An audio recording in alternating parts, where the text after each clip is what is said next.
आगे का एजेंडा में अब बात करते हैं दिल्ली की मुख्यमंत्री रेखा गुप्ता पर हुए हमले की। इस मामले में कई अलग अलग थियरीज सामने आ रही हैं, लेकिन अब हमले के 24 घंटे बीत जाने के बाद एक नया खुलासा हो रहा है। आरोपी जिसे 5 दिन की पुलिस रिमांड में भेज दिया गया है। इस दौरान पुलिस की पूछताछ में आरोपी ने बड़ा दावा किया। पुलिस सूत्रों के हवाले से जानकारी सामने आई है। राजेश खिमजी ने बताया कि वो शिव मंदिर बनाकर शिवलिंग की पूजा करता है। जब कुत्तों को लेकर सुप्रीम कोर्ट का आदेश आया तो उसे शिवलिंग में भगवान शिव के भैरव स्वरूप के दर्शन हुए।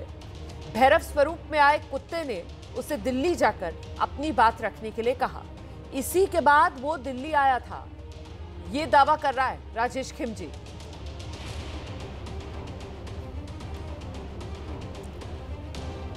तो 5 दिन की पुलिस रिमांड में आरोपी को भेजा गया है और आरोपी ने पूछताछ में क्या बताया, सूत्रों के हवाले से क्या जानकारी सामने आ रही है, सिलसिलेवार तरीके से आपको बताते हैं। सीएम रेखा गुप्ता पर हमले का आरोपी राजेश ये शिव भक्त है, खुद को शिव भक्त बता रहा है। राजेश घर के पास शिव मंदिर बनाकर पूजा करता है। आरोपी दावा कर रहा है कि उसे भगवान शिव ने दर्शन दिए। जब आवारा कुत्तों पर सुप्रीम कोर्ट का आदेश आया उसके बाद राजेश को भगवान शिव के भैरव स्वरूप के दर्शन हुए सपने में। भगवान शिव के भैरव स्वरूप उन्होंने राजेश को आदेश दिया कि दिल्ली जाए और दिल्ली जाकर अपनी बात रखने के लिए काल भैरव ने राजेश को कहा सपने में आकर। इसके बाद आरोपी राजेश घर से उज्जैन पहुंचा। राजेश का दावा है उज्जैन में भी उसे काल भैरव के दर्शन हुए। भैरव स्वरूप ने यहां भी दिल्ली जाने का आदेश दिया उसे। बिना टिकट राजेश ट्रेन से नई दिल्ली रेलवे स्टेशन पहुंचा। मुख्यमंत्री के निजी आवास पर रिक्शे से पहुंचा आरोपी।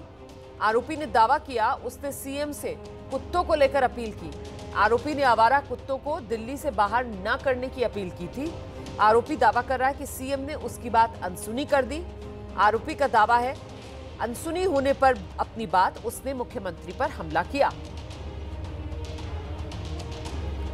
सीधे आपको लेकर चलेंगे, हमारे साथ हमारे सहयोगी मनोज वर्मा इस वक्त मौजूद हैं। जरा मनोज से जानते हैं कि 5 दिन की पुलिस रिमांड और 5 दिन की पुलिस रिमांड में सूत्र क्या बता रहे हैं, ये क्या है पूरी की पूरी कहानी जो राजेश खिमजी पुलिस वालों को सुना रहा है कि काल भैरव सपने में आ गए, उन्होंने आदेश दिया, उन्होंने मुख्यमंत्री पर हमले का आदेश दिया था क्या मनोज?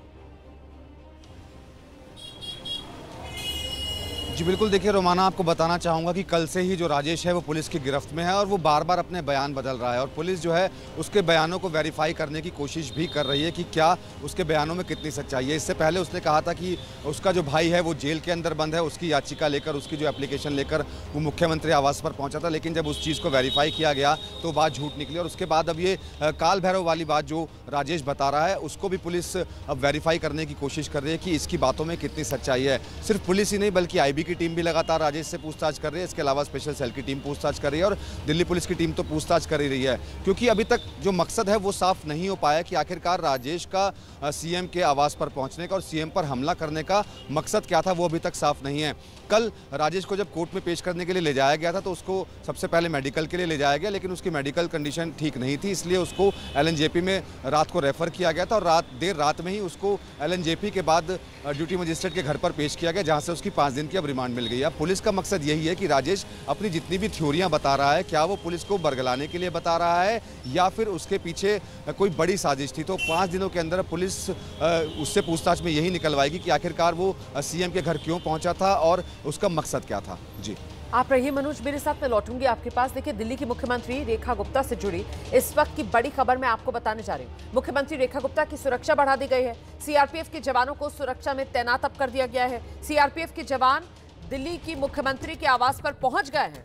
हमले से पहले दिल्ली पुलिस के पास ही थी सुरक्षा की जिम्मेदारी, लेकिन अब दिल्ली की मुख्यमंत्री की सुरक्षा में CRPF को भी तैनात किया गया है और फिलहाल CRPF के जवानों ने दिल्ली की मुख्यमंत्री रेखा गुप्ता की सुरक्षा की कमान अपने हाथ में ले ली है। दिखाते हैं आपको ABP न्यूज संवाददाता बलराम पांडे की एक रिपोर्ट। मुख्यमंत्री रेखा गुप्ता पर हुए हमले के बाद उनकी सिक्योरिटी बढ़ा दी गई है। CRPF के जवानों को उनके आवास पर तैनात किया गया है।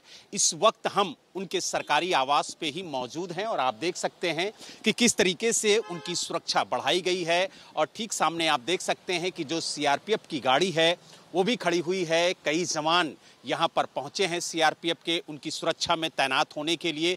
और जिस तरीके से मुख्यमंत्री की सुरक्षा बढ़ाई गई है, जो अंदर कर्मचारी हैं उनके भी आधार कार्ड को चेक किया जा रहा है और कोशिश यही की जा रही है अर्धसैनिक बलों के द्वारा कि जो सुरक्षा है वो पूरी तरह से सुनिश्चित की जाए। और इसी को लेकर के दिल्ली पुलिस के जवानों के साथ साथ अब अर्धसैनिक बलों के जवानों को भी तैनात किया गया है ताकि मुख्यमंत्री की जो सुरक्षा है वो पूरी तरह से सुनिश्चित हो सके। और लगातार अब जो सुरक्षा है वो बढ़ाई गई है। इसके साथ साथ उनके आवास में जो काम करने वाले लोग हैं उनके भी आधार कार्ड को चेक किया जा रहा है। और जब पूरी संतुष्टि हो जा रही है जो सुरक्षाकर्मी हैं, उसके बाद ही उन्हें अंदर जाने की इजाजत दी जा रही है। आप देख सकते हैं किस तरीके से एक गाड़ी यहां पर पहुंची है, गेट खुला और उसके बाद गाड़ी को अंदर जाने से पहले चेक किया जाएगा और चेक करने के बाद ही अंदर जाने की इजाजत दी जाएगी। और आप देख सकते हैं कि जो सुरक्षाकर्मी है, जो दिल्ली पुलिस के जवान हैं, वो भी आपको अंदर जाते हुए नजर आएंगे। तो यानी आप देख सकते हैं कि किस तरीके से जो सुरक्षा व्यवस्था है वो चाक चौबंद की गई है। और इसी तरीके की तस्वीरें हमले के बाद से नजर आ रही हैं। क्योंकि और आइए एक बार फिर से जरा मनोज का रुख करते हैं। मनोज, बलराम की रिपोर्ट हम दर्शकों को दिखा रहे थे कैसे अब मुख्यमंत्री की जो सुरक्षा है वो सीआरपीएफ को भी उसमें लगा दिया गया है। लेकिन सवाल यहाँ पर उस हमलावर को लेकर है जिस पर बड़ा खुलासा हो रहा है कि साहब वो पुलिस को जांच में ये बता रहा है, सूत्र बता रहे हैं कि काल भैरव उसके सपने में आए। अब ये जो नई थ्योरी सामने आ रही है, पुलिस इसे क्या हमलावर की एक चाल भर मान रही है या फिर अब जो हमलावर है उसका मानसिक संतुलन, मानसिक मूल्यांकन वो भी करवाया जाएगा, मेंटल असेसमेंट भी करवाया जाएगा क्या इस हमलावर का? मनोज जी बिल्कुल, देखिए इस बात को भी डिनाई नहीं किया जा सकता जिस तरीके से लगातार वो अपने बयान बदल रहा है। पुलिस को कहीं ना कहीं लगता है कि उसकी मानसिक स्थिति जो है वो कहीं ना कहीं ख़राब ज़रूर हो सकती है। अगर पुलिस को ज़रूरत लगेगी तो किसी विशेषज्ञ से उसको चेक ज़रूर करवाया जाएगा। लेकिन इस बीच में जो पुलिस है वो पहले पूरी कॉन्स्पिरेसी जो रची थी उसने उसको पढ़ना चाहते कि आखिरकार किस तरीके से उसने पूरी कॉन्स्पिरेसी रची थी।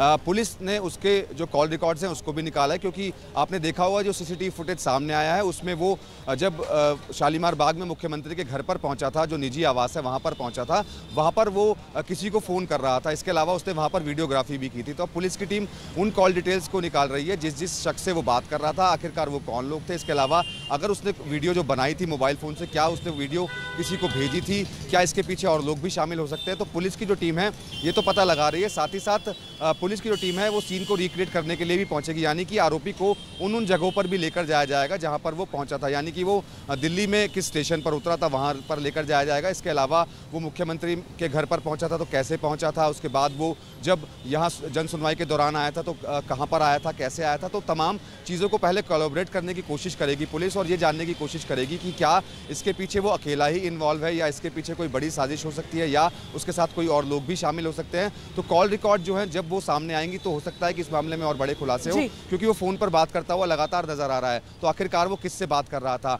सूत्रों से जो हमें जानकारी मिली है कि गुजरात के किसी नंबरों पर ही उसने बात की थी। तो वो गुजरात के कौन लोग हैं जिनसे वो बात कर रहा था। तो अभी 5 दिन की रिमांड पर है। उन 5 दिन की रिमांड में तमाम खुलासे होने की उम्मीद है। बहुत शुक्रिया आपका मनोज वर्मा इस तमाम जानकारी के लिए। नजर बनाकर रखिएगा, कोई और अपडेट होगा तो दर्शकों तक पहुंचाएंगे। इस बीच दिल्ली की मुख्यमंत्री रेखा गुप्ता पर जन सुनवाई के दौरान हमला हुआ था, इसीलिए अब फैसला लिया गया है जन सुनवाई के दौरान दिल्ली की मुख्यमंत्री रेखा गुप्ता की सुरक्षा बढ़ाई जाएगी।